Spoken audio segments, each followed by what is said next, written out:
Welcome to Chillin' 101. We hope this video helps. In this video, I will explain how to make sauerkraut in a 5-gallon bucket. First, ensure you have a clean, food-grade 5-gallon bucket and lid. You'll need approximately 25 pounds of fresh cabbage and a good quality non-iodized salt. Shred the cabbage finely, aiming for consistent strips, which helps with even fermentation. This simple preparation sets the stage for delicious homemade sauerkraut. Once your cabbage is shredded, it's time to add the salt. For about 25 pounds of cabbage, you'll use approximately 1/2 pound of salt. Mix it well, ensuring every piece is coated.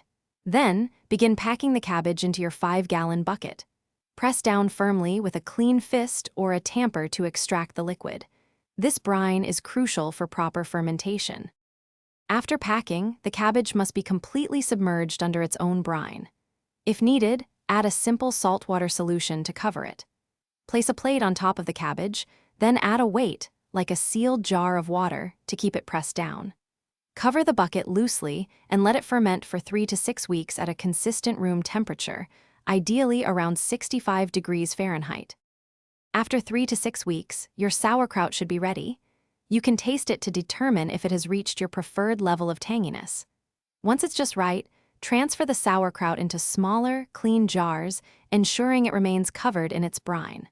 Store these jars in the refrigerator, where your delicious homemade sauerkraut will keep well for several months, ready to enjoy. Thanks for watching. Consider subscribing if we helped you.